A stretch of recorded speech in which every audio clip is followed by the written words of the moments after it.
guys! Can you see my belly? I hope not. Here on my channel, we talk a lot about propagation because it is one of the most fun aspects of keeping plants. In my opinion, you guys know I'm always chopping and propping all of the plants. They cower in fear when they see me entering a room with these scissor hands. I do have a whole playlist on my methods of plant propagation if you're interested in learning more about that and kind of the processes I follow to propagate my plants. But today I thought we would talk about some of my favorite plant varieties to actually propagate because not all plants propagate as well or as easily as others, which it can be fun to be able to figure out how to propagate a more difficult plant or like a slower growing plant. But for the most part, my favorite ones to propagate are the faster growing, easily propagated plants. Here are my top 10 favorite plants to chop and prop. Thumbs up or thumbs down this video letting me know what you think of this type of content. It's really helpful for me to gauge your interest in this kind of video topic so I can plan future videos. And all right, with all of that being said, let's get into my favorite plants to propagate. These aren't really in an order, although this first one may be in an order because I do think it's my all-time favorite plant to propagate. It might be. That plant, number one, is burlmarks fantasy, is a burlmarks fantasy philodendron. This plant is beautiful to begin with and very easy to care for. As you can see, my plant has gotten quite large. This did actually start as a propagation. So yeah, this plant is doing really well and it's just really cute in general. But what I love about this one is not only do the leaves get really big like that, and it's a very, very low maintenance plant in my opinion, it propagates so fast. So I usually propagate by node. So I'll just take a cut of a node, stick it in a propagation box, and it will put out a new little baby plant quite quickly, and they grow really fast. They root really fast. So that's why it's fun. It's a really easy way to like multiply your plant. You can make a more full pot of the plant like I have here if you want, or you know, whatever you want to do with it. So something else I really like about this one, the immature leaves are quite beautiful. As it gets bigger, the pattern on the leaves kind of fade, but when it's immature, it just has this really beautiful like webbing kind of, or like grid design on the leaves, and they're kind of sparkly and shimmery, and I just find it beautiful. And I also love the growth pattern, so that is why this is on my list, and I do just propagate it, did I already say, in sphagnum moss in a prop box. Yeah, I mean, there you can see that pattern. It's so pretty, are you kidding me? I wish I could pull it out and show you the node. Should I? No, but you can see some roots there. Can you see the root right there? Hope it's in focus. Before I move on to the next one, I'll shut up about this plant soon, but this tiny little thing came from this, and this started off as a tiny little thing like this. Like, isn't that just something else? Nature's cool. Plants are so cool. You're cool. You're cute. We're both cute. Okay? All right. So the second one on my list is a golden pothos, which I don't have one here with me because this one's pretty self-explanatory. You can really propagate this very easily any way you'd like. I usually just propagate them in water. Works well, and you can leave them in the water for a long time and not have to worry about repotting them. Yeah, this one's pretty obvious, but I just had to throw it in here in the beginning and get it out of the way because I'm always propagating this plant. In fact, I think I have like 3-4 different pots of it, different jars of it propagating all over my house right now. Next up is syngonium albo, and really I love propagating all syngonium in general, but specifically I have really great success with syngonium albo. Here is one of my syngonium albo propagation box propagations, babies. I do always have a bunch of syngonium going at once. I'll insert footage of my propagation box setup for my syngonium, but the reason I like syngonium albo propagating specifically is especially for like an older plant that maybe is growing a bit too big where the light source is no longer reaching it, it like grows past the window or whatever, which is an issue I was facing. I do find that chopping up those nodes where the plant isn't growing necessarily how we would like love for it to, don't get me wrong, like plants are beautiful in whatever way they need to grow, but especially if your plant is getting too big for your space, propagation is a great method anyway. If you chop up those individual nodes, pop them in sphagnum moss in a propagation box. Again, I will insert footage of my syngonium propagation bins so you can kind of see what I have going on there. I do just take individual node cuttings, take off the leaf, and put them in moss, and this is what I end up with.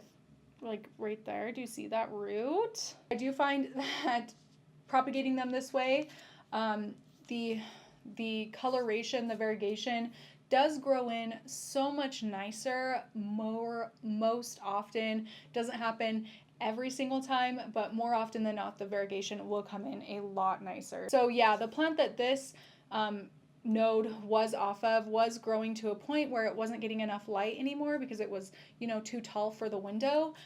So I chopped it back. It was getting pretty green, and this is what we ended up with.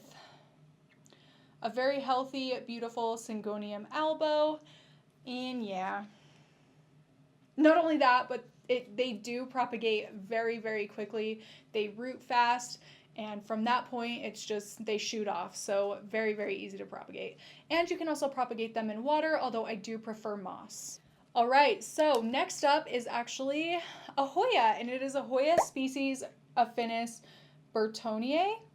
And here's an example of one of my propagations. Again, I'll insert footage of one of my hoya, Burt, as I like to call them, prop bins where you can see that I have just like a whole bunch of these going at once. So how I like to propagate these, I do like to propagate by node. I just think it's a really cute plant and it has a really cute, interesting growth pattern. And as far as hoya propagation goes, I think this is a really easy one to get used to hoya propagation overall. Some hoya varieties can be a little bit finicky, like care-wise or even propagation-wise especially. But this one has been a great learning experience for me, and it taught me a lot about propagating hoya. So how I do these, you can see down here. So right here is where I initially took the cutting, and I do just take individual node cuttings, and I would just stick this, obviously the bottom part down with these roots in, you guessed it, sphagnum moss. And from where you took the cut off to the side of that, one side, it will push out a new growth point, which is where you'll get your new plant. So this is just one node, a one node plant that I chopped up and put in here, but you can put multiple nodes together to have it be a more thick, juicy, lush plant. But I think this one's really cute, and it is a very, very fun, fairly quick growing hoya propagation. Not all hoyas propagate as quickly as this one does, and I will say this one is quite a bit slower than most of the other plants on the list. But yeah, I do put them in a prop bin, which you will have seen on screen, and at some point I'll move them into soil if it's one I'm going to keep for myself. If it's one I'm selling on my shop, then of course I'll just leave it in the sphagnum so that it's easier to acclimate to somebody's home environment and they can do what they want with it going forward, and they do well. So Hoya species affinis Burtoniae. Next up is Monstera stanleyana. This one is the regular variegated, white variegated one. And again, I like to do these by node cutting. So let's see if I can, should I pull it out? No, I shouldn't. Cut off the individual leaves, put it so that, I'll put it in a sphagnum cup like this so that the leaf cut is facing up and the leaf comes out. I don't tear the leaves off of these ones. I don't do that on every plant, just plants that are more susceptible to like pests and rot and other issues. So like delicate leaves, I will pull off so that I don't have to worry about them turning to mush. It will end up growing. And again, this is one that I do find the variegation will start to grow in a little bit better generally. Again, I'm not like guaranteeing it because plants do what they want to do. But like you can see, this one was almost completely reverted, which is why I decided to chop up my mother plant to begin with. There's beginning to be some pretty good spots on there. So yeah, and I think it will continue to have pretty good variegation going forward. So another like stanleyana type that I have is the aria, which is the yellow variegated one. It is a bit more uncommon than the white variegated one, but I was just having issue after issue with this plant.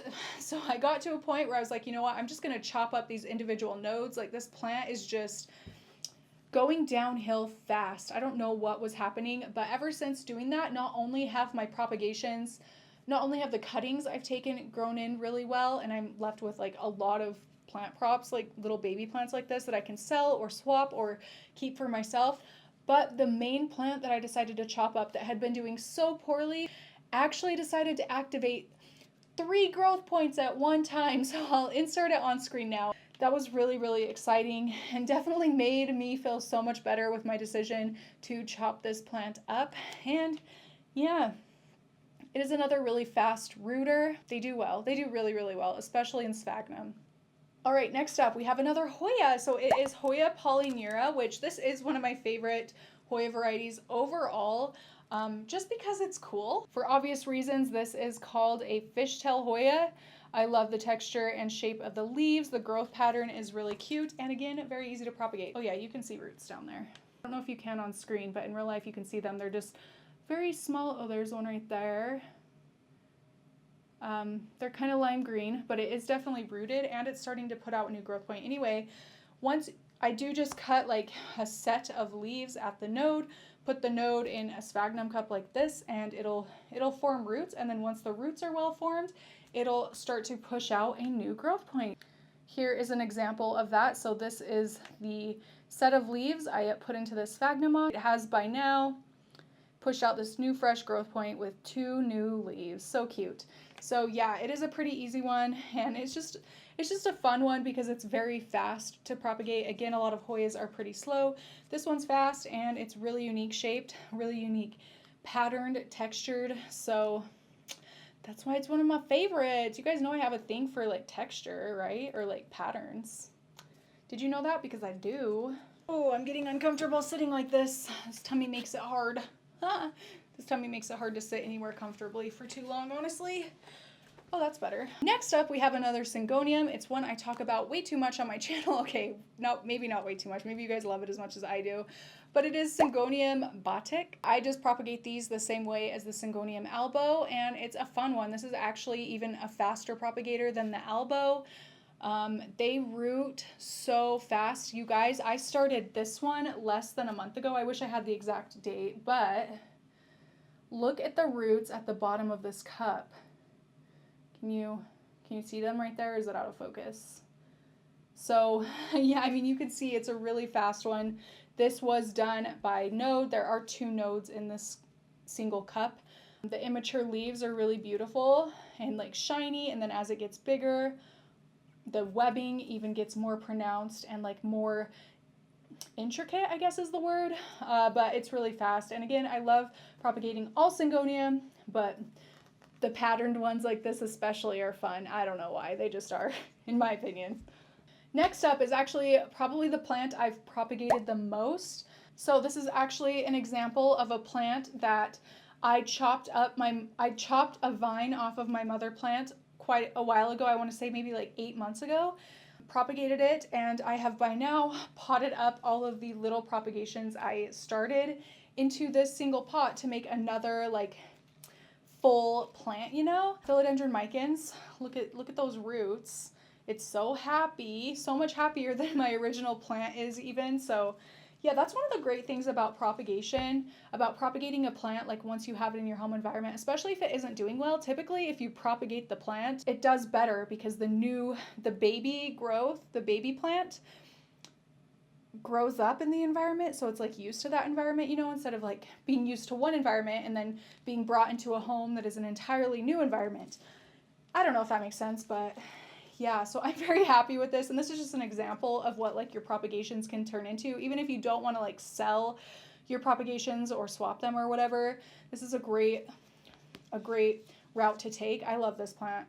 I love this plant. You just propagate this again by individual nodes, and what I do is I'll take like an entire vine cut and divide up all of the individual nodes, and then I'll just throw them into like a to-go food container, like, you know, those clear food containers with moss, and then once they start to grow, I'll put them in their own individual cups like this.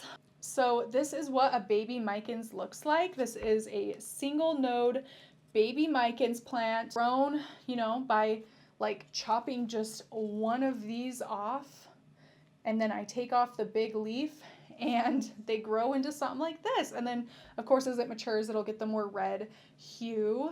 But isn't that cool? This can turn into this, especially if you pot a few of them together. So,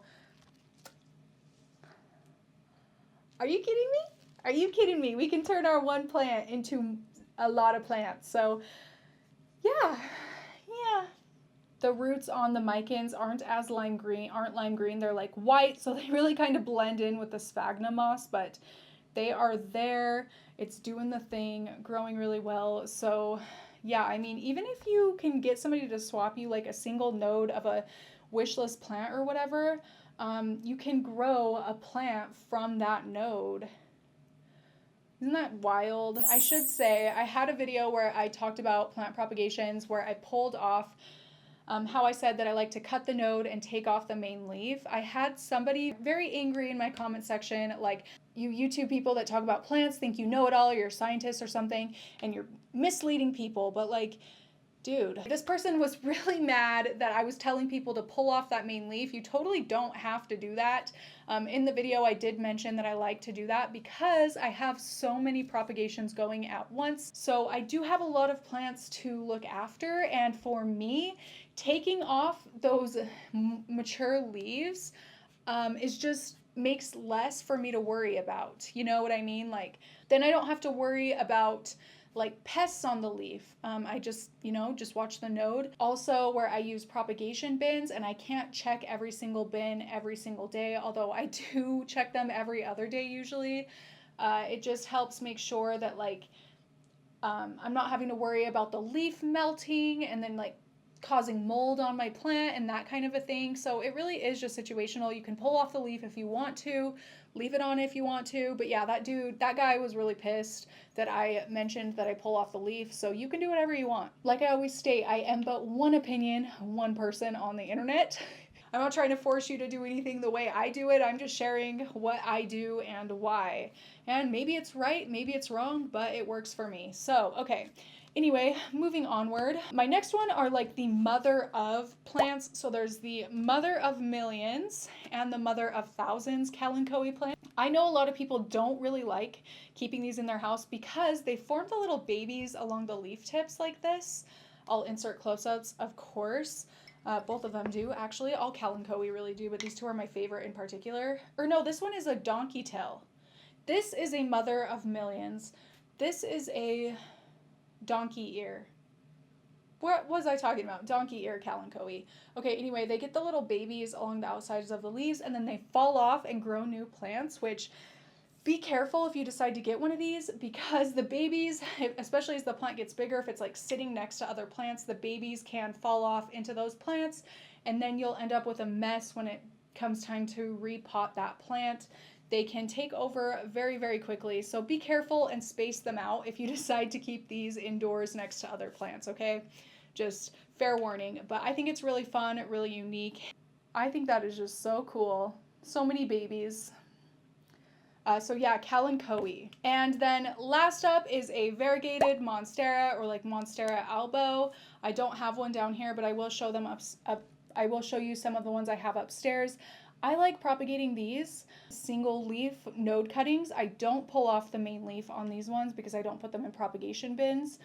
But I just think like with the syngonium albo, the baby plants that form from the axillary bud come in so much more beautifully variegated for the most part. In my experience, I mean, I'll show you what I have going on upstairs in a few of my plants, but it just seems like I don't know, there's something about cutting them that seems to really activate the variegation to be more dramatic. And please, like, don't take what I'm saying as a reason to cut your plant to get more variegation. Like, there's definitely some risk to it. Your plant could also revert, but most of my albos that I've cut and propagated this way have gotten better. And I hate to say that because all plants are beautiful in their own way, but the variegation that I think most people find attractive in a plant. So yeah, I will say though, they are not the easiest plant to propagate. I think they're very prone to root rot. So even though this one is a bit more of a challenge, I like doing it. And then it's really rewarding when my plant doesn't rot and I end up with a beautiful baby plant, Okay. All right, so those are my top 10 favorite plants to propagate and the methods I use to propagate them. Let me know what your favorite plants to propagate are down below and what you thought of my plant picks on this list, or if you've personally had experience propagating them as well. But yeah, that is it for this video. Thank you so much for watching, and I will see you in my next one. Bye!